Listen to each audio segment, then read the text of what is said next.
Well, take a look at this. A section of Sydney coastline, untouched for 100 years, is just sold for more than $47 million. The brick bungalow was bought in 1959 for the equivalent of just $18,000. Oof.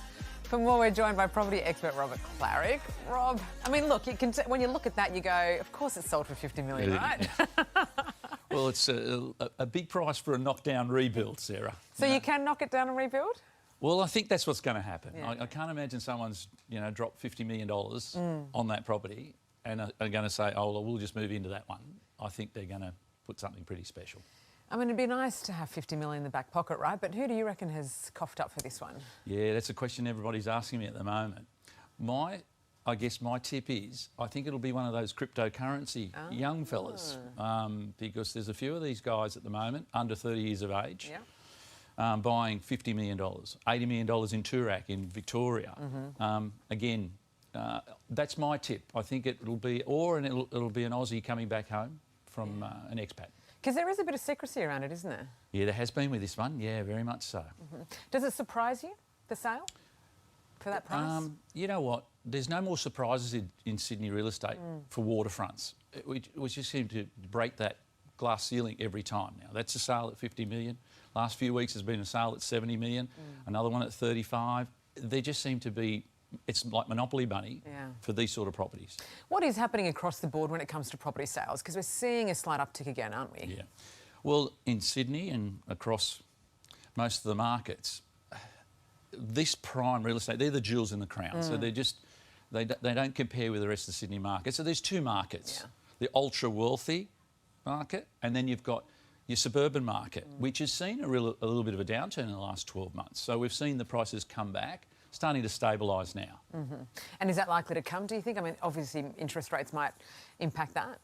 Definitely, yeah. Look, I think strap yourself in. It's going to be an interesting ride for the next 6 months. We've got interest rates potentially that could still go up. Yeah. And if that does, there's quite a bit of pain, especially out in the western suburbs and southwestern parts of Sydney, where that's the workers' belt. Yeah. And when you've gone from 2% interest to 6% interest, it hurts. It's going to hurt. Yeah. All right, Rob, thanks so much for your insight. My pleasure. Carl. Yeah, it's just gone 7:30. More on that now. It's a delicate balance. Spend money to make life easier for your voters, but risk mortgage rates are going even higher, putting homeowners under untenable pressure. Has the government got the balance right? Let's bring in Westpac Chief Economist Bill Evans. Bill, good morning to you.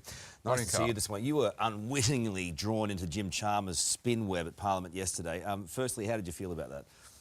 Carl, I wasn't actually aware of what was discussed, but we made some fairly clear points on the night of the budget, and we don't think that the Reserve Bank will react to raise interest rates in response to the budget when the next key board meeting, which is in August, happens. So he said in Parliament, economists, yourself, Bill Evans, is saying he did not expect the budget to put upward pressure on interest rates.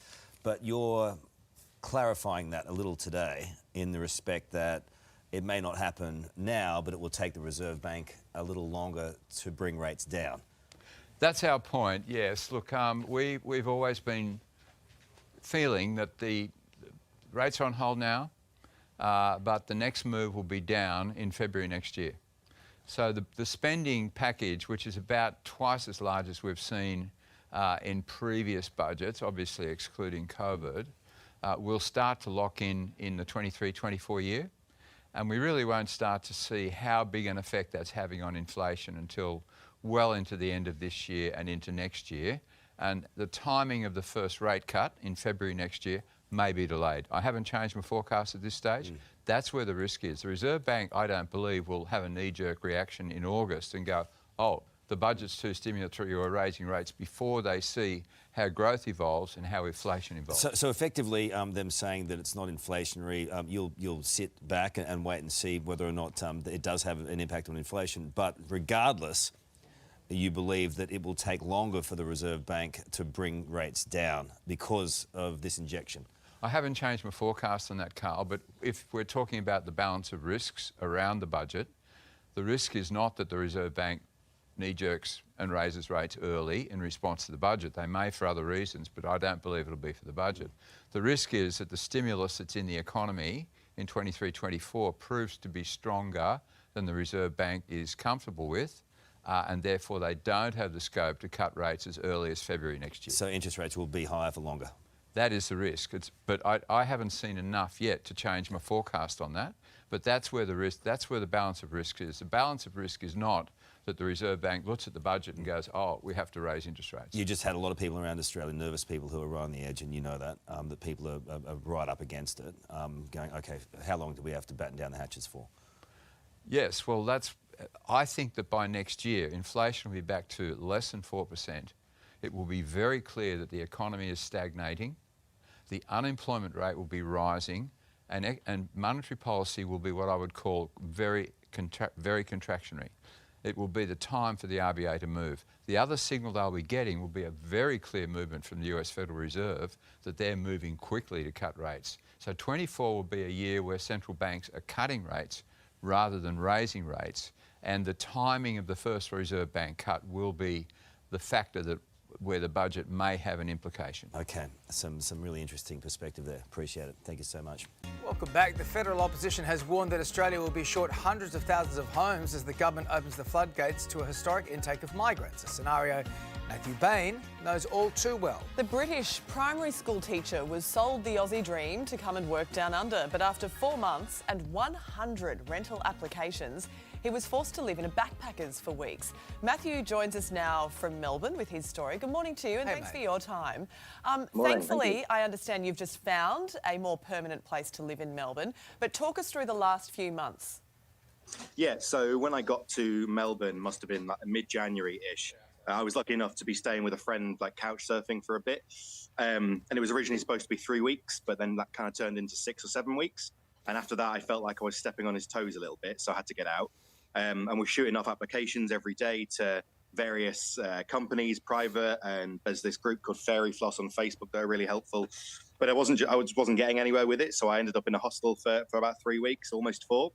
And it was just getting to a point where it was messing with my head a little bit. It was dreadful. There was nothing coming in. There was nothing happening.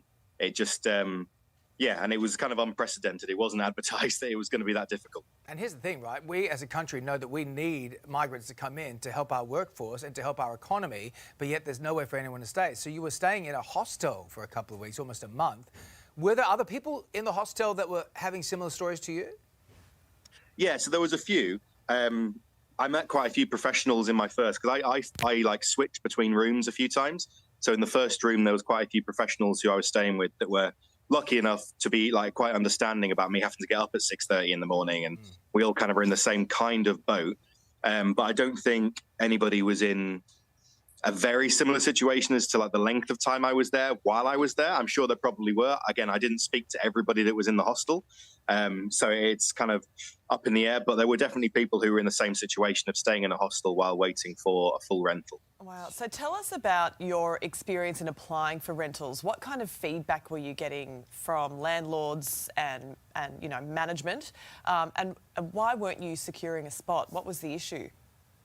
I didn't get feedback from all of them, but the feedback I did get was one of them is that I didn't have Australian rental history because I just got here. I had a bit of rental history back in the UK, but I didn't have any history here. The job I do, so I'm a casual relief teacher. So I don't have like the full guaranteed 5 days a week all the time. So that was kind of an off-putting thing for some people, I think, even though it's well paid and it's a great job and it's kind of a reliable job. Like, I mean, I'm a teacher. So, and then the other thing was that when it was a more personal, like sublet, they just weren't like, I don't think they were clicking sometimes. It's because I'm quite a laid back person. I'm not particularly sporty.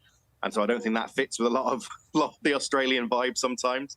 But yeah, so that it was basically, I think, the lack of rental history and the lack of like guaranteed income as such. You know, this is just, I mean, we're having a rental crisis here in this country, and you've dragged into this too. You know, considering that you were sold this Australian dream to come out here, help the teaching crisis, and you'll be supported and all that. What emotional toll has that had on you? You've left your home to come here to start something new, and it's just been this sort of stress from the minute you've got here. Yeah, it got stressful because I kind of came out here being sold this idea that living in Australia is kind of carefree and laid back, and it's a new start for everybody, and it was for a while.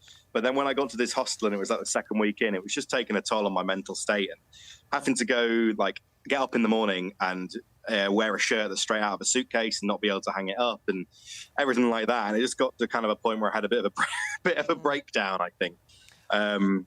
My dad was very accommodating and he was like, no, you'll be fine. Don't worry about it. Something will happen. And I'm a very positive person, so I knew something would eventually come.